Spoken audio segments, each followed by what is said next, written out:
धर्म धाद छो लगाणु सुन ल्यावा, धर्म धाद छो लगाणु सुन ल्यावा हे उत्तराखंडियों, एकजुट एक मुट्ठ वे जावा, जागी जावा। अगली बार जिस सरकार ने ये किया है ना, उस सरकार के तोते उड़ा देंगे हम। सही बता रहे, तोते उड़ा देंगे हम। नमस्कार दोस्तों, जय माँ भारती।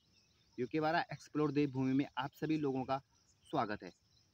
दोस्तों, जैसे आप थंबनेल पढ़ के ही समझ गए होंगे कि आज की वीडियो हमारे उत्तराखंड भू कानून के बारे में होगी। आप बहुत दिन से देख रहे होंगे, इसकी मांगे उठ रही हैं उत्तराखंड भू कानून के बारे में। मैंने 3 टॉपिक बना रखे हैं इस पे। 3 टॉपिक में हम जानेंगे कि उत्तराखंड के भू कानून क्या है और इससे क्या क्या हो सकता है।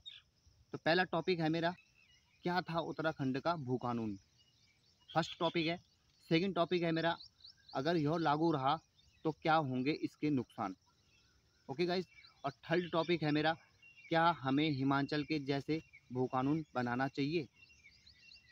Okay guys. और इसके इन तीनों टॉपिकों पे आज हम चर्चा करेंगे।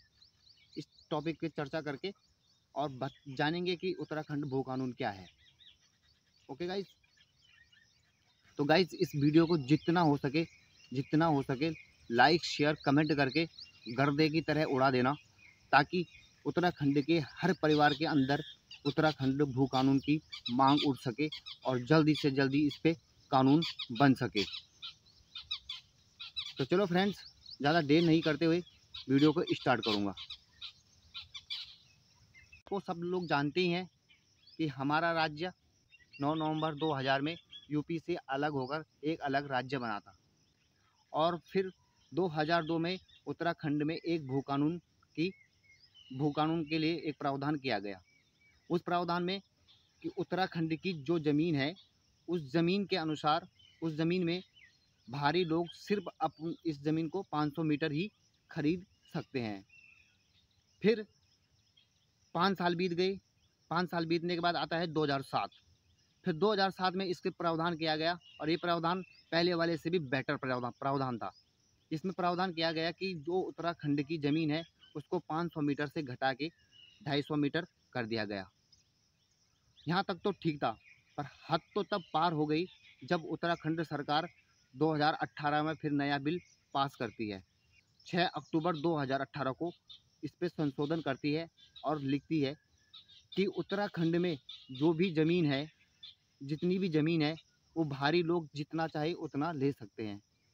क्या भाई, जितनी चाहे उतना ले सकते हैं? क्या उत्तराखंड के लोगों को घंटा समझ रखा है इन लोगों ने? जब चाहे तब बजा लो। क्या ज़रूरत थी उस कानून पे इसे संशोधन करने की? और उसमें लिखा था कि इसमें उद्योग और निवेश के लिए इसे किया गया है। मैं कहता हूँ और आपसे भी पूछता हूँ कि हरिद्वार, देहरादून और रुद्रपुर, ये 3 इतने बड़े बड़े फेमस इंडस्ट्रियल एरिया हैं, क्या इन जगहों पे हम लोगों को रोज़गार मिल रहा है? मैं मानता हूँ जितनी ये कंपनियाँ हैं, हर कंपनी में अगर एक एक परिवार, उत्तराखंड का एक एक परिवार नौकरी करता, जिस भी पोस्ट पे करता, पर रोज़गार तो मिलता। पर नहीं, इन सारे शेड्यूलों में हर कंपनी पे कहते हैं कि इसमें जितने भी शेड्यूल है, इसमें 70% उत्तराखंड के लोग काम करते हैं। पर नहीं गाइस, ये सरासर झूठ है, सरासर झूठ है।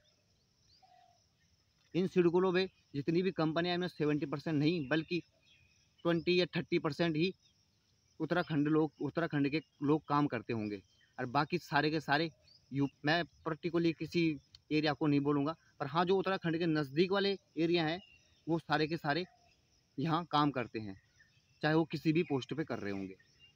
ये कह रहे हैं कि उत्तराखंड को हमने उद्योग और निवेश के लिए इस कानून को बनाया। तो गाइस, ये सरासर झूठ है और गलत है।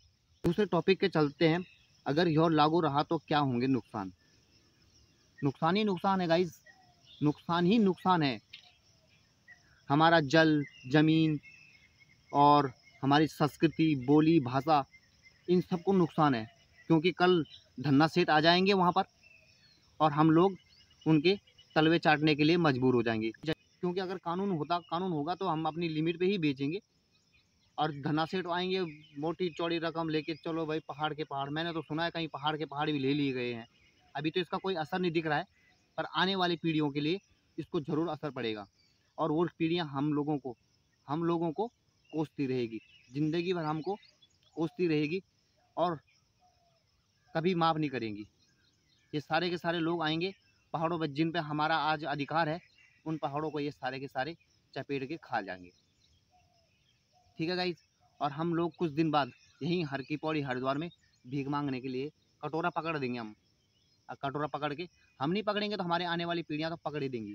अगर ये कानून हमने अभी से हमने इनके लिए, इसके खिलाफ हमने अगर आवाज़ नहीं बुलंद की, तो आने वाली पीढ़ियाँ यहाँ कटोरा पकड़ेंगी। अगर आप यही देखना चाहते हैं, प्लीज़ इस वीडियो को जितना हो सके लाइक शेयर कमेंट करें, और इस वीडियो को उत्तराखंड के हर परिवार, हर घर, हर मोहल्ले, हर व्यक्ति के पास पहुंचाएं, ताकि हम अपने लिए तो नहीं, पर अपने आने वाली पीढ़ियों के लिए तो कुछ करके जाएं। तो प्लीज़ इस वीडियो को जितना हो सके उतने लाइक शेयर कमेंट करके इसे हर परिवार तक पहुंचाएं। और हर कोई, आज आप लोगों के लिए भी एक छोटा सा मशवरा उसको पेश करता हूँ। दुआ करो कि हमारा उत्तराखंड महान बने, दुआ करो कि हमारा उत्तराखंड महान बने, हर उत्तराखंडी तीलू रौतेली और माधो सिंह भंडारी बने। तो गाइज, यूके 12 एक्सप्लोर देवभूमि की तरफ से एक वीडियो बना के अपने तरफ से हर लोगों के लिए ये शेयर करूँगा और अपना योगदान दूंगा, पर अपना अधिकार हम लेके रहेंगे। Okay guys. फिर तीसरा आता है, क्यों हम हिमाचल जैसे भू कानून बनाना चाहिए। हिमाचल के जैसे हमें भू कानून बनाना चाहिए, बिल्कुल गाइज। इसमें संशोधन करने की ज़रूरत ही क्या थी? मैं तो ये कहता हूँ कि इसमें संशोधन करने की ज़रूरत ही क्या थी? 500 मीटर से घटा के 250 मीटर गया, इतना बढ़िया था। इसमें संशोधन करने की ज़रूरत ही क्या थी? पर झांपू बस, आगे बढ़ पाऊँ मैं, क्यों ज़रूरत है मैं इसी की? बिल्कुल ज़रूरत है गाइज। मैंने आपको पहले भी बता दिया कि अगर हम इस पे संशोधन, इसको हम लेंगे नहीं, हम अपने अधिकार को लेंगे नहीं, तो फिर हम बर्बाद बर्बाद और बर्बाद होते रहेंगे और होते रहेंगे। जो हमारा अस्तित्व है वो ख़त्म हो जाएगा कुछ दिन बाद, कुछ सालों बाद हमारा अस्तित्व ख़त्म हो जाएगा। हमारे पास ना अपनी बोली है, ना भाषा है, ना फिर हमारे पास हमारी संस्कृति रह जाएगी, और ना हमारे पास हमारा जल पानी, ये मैं जो आपको पहले बता चुका हूँ, ये हमारे पास कुछ नहीं रहेगा, कुछ नहीं। मैंने कहा कटोरा पकड़ लेंगे। तो हिमाचल के बारे में बात करते हैं गाइस। तीसरा टॉपिक, हिमाचल के सबसे पहले मुख्यमंत्री थे डॉक्टर यशवंत सिंह परमार, जिन्होंने कि अपने राज्य के लिए एक भू कानून बनाया था 1972 में। तो उन्होंने इस 1972 में जब भू कानून लाए थे, उन्होंने हिमाचल के सारे लोगों के बारे में सोचा ही था उन्होंने। अच्छा किया उन्होंने, अपने राज्य के लिए उन्होंने ये कानून बनाया। तो उन्होंने कानून बनाया कि भाई जो भी हिमाचल की कृषि योग्य ज़मीन है और गैर कृषि योग्य ज़मीन है, उस पर किसी भी बाहरी आदमी इसे ले नहीं सकता है। क्यों ले भाई हमारी ज़मीन? हमारी इच्छा करेगी तो हम देंगे, नहीं इच्छा करेंगे तो नहीं देंगे। और कानून तो बिल्कुल फिक्स है कि भाई 200 मीटर देंगे तो 200 मीटर देंगे, 100 मीटर देंगे तो 100 मीटर देंगे। में भी एक भू कानून लाना चाहिए, और भू कानून ला के अपने राज्य को बचाना चाहिए।